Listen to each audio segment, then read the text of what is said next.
Hello and welcome to another noobreview.com quick look video.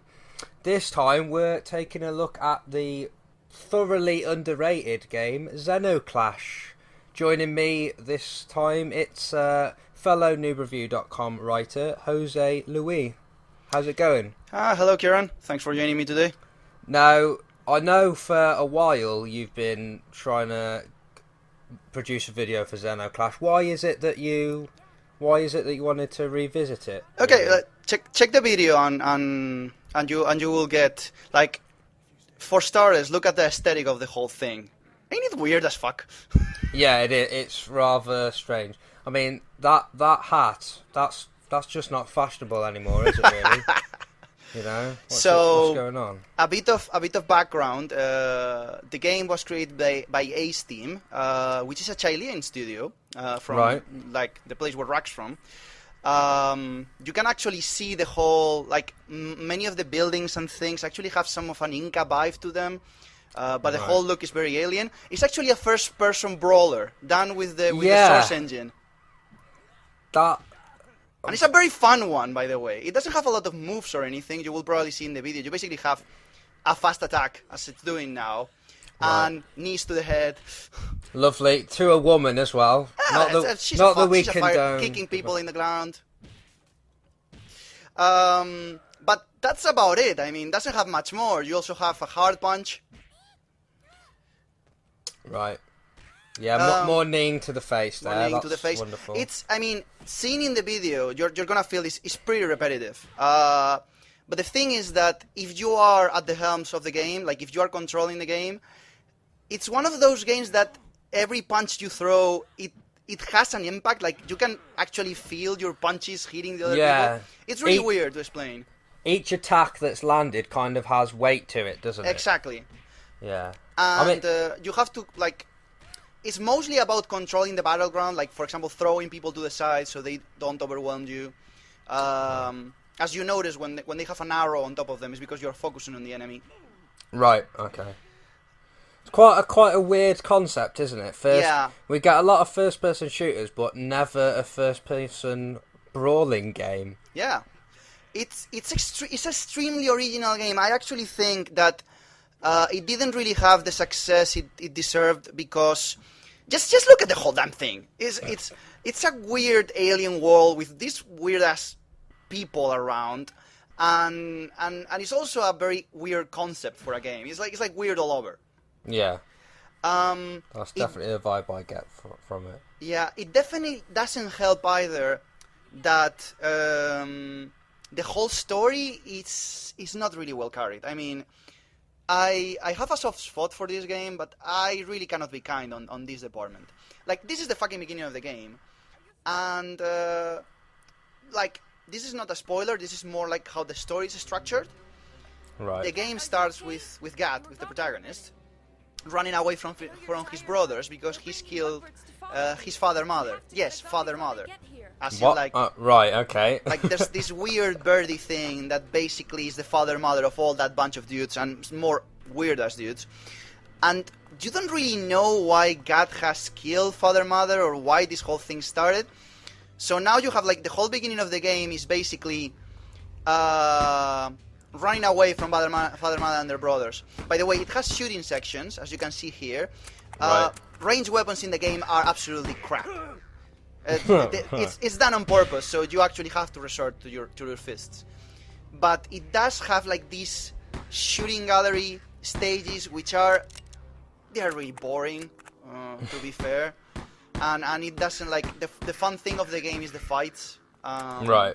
And it doesn't. I think they dropped this on the game to have a little variety and maybe, like, appease some people that would have been expecting a shooter with the Half-Life engine. Yeah, I suppose really a full game where you're kind of just doing first-person fight, like punching and kicking, kind of can get a bit tiresome. So yeah, I can see why they put the pistol shooty bits in. Hey, Gat, over here. Yeah, I mean, well, Condemned did it. Condemned was pretty much a full first-person brawler, and it pretty much carried himself the whole way like that. I'm sorry, I just thought she died then. I thought, what the No, hell's she's just basically knocked out, and you have to cover her while these guys attack you again. By the way, this is another fault of the game. You are always fighting the same enemies again and again and again. Oh, okay. Yeah, because since they are fights, they are one-to-one fights. You never really kill anyone. Oh, that was cool. Nice little mine attack there. Yeah. So, like, for example, the whole first part of the game, as I was telling, is Gat running away from his brothers. Yeah. And then you get to a point where the companion, Deidre, I believe she's called, asks you, well, why did you kill Father Mother? What happened? And then basically the game goes into a flashback. Right, okay. Explaining like Gat was in this weird sect of guys, which is really peculiar, and I won't spoil anything for people that haven't played it. Yeah. And it narrates how he gets to kill Father Mother, which doesn't really make a lot of sense. Yeah, And- I heard that about the game actually. Yeah, and then the game jumps forward again after the flashback where you left the game a while back. And you follow a bloodline, and they basically run away, and then they have to go back, and it doesn't make a lot of sense. So basically you are just like plodding along through the game, basically because the fights are really fun. Yeah, I suppose the sort of the main selling point of the game isn't really so much the story. It's more like its unique look, its unique universe that it's set in, and the kind of the unique first-person melee game mechanic, which, like I said, you hardly ever see. Well, you don't see in games really that much anymore.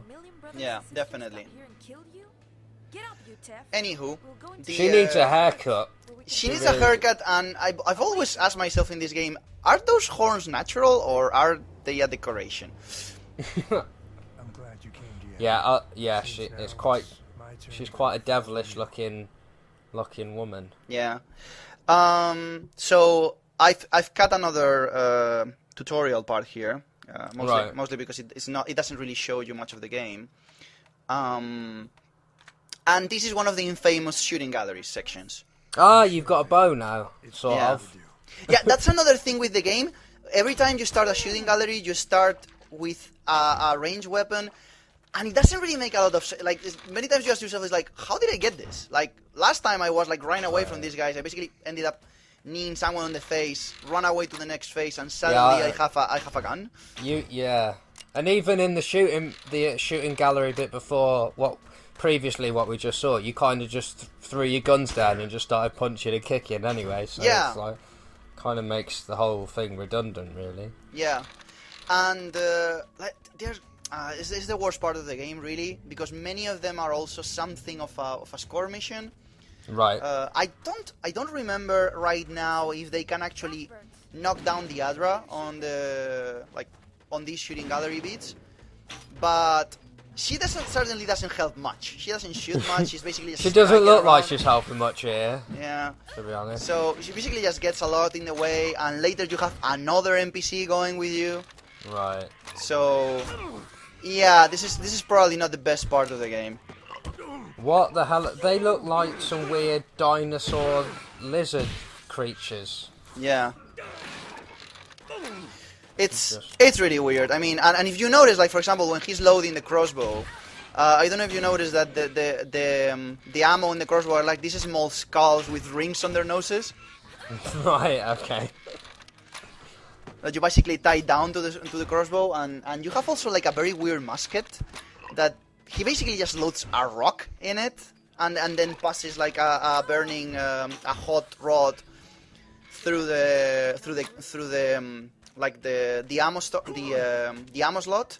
Right. And again, it doesn't make a lot of sense. Many of the things in this game, I think they are weird for the sake of being weird. Yeah. I must say though, it looks like the game itself actually looks wonderful. Yeah. I kind of get a kind of Turok, Borderlands kind of vibe from the visuals.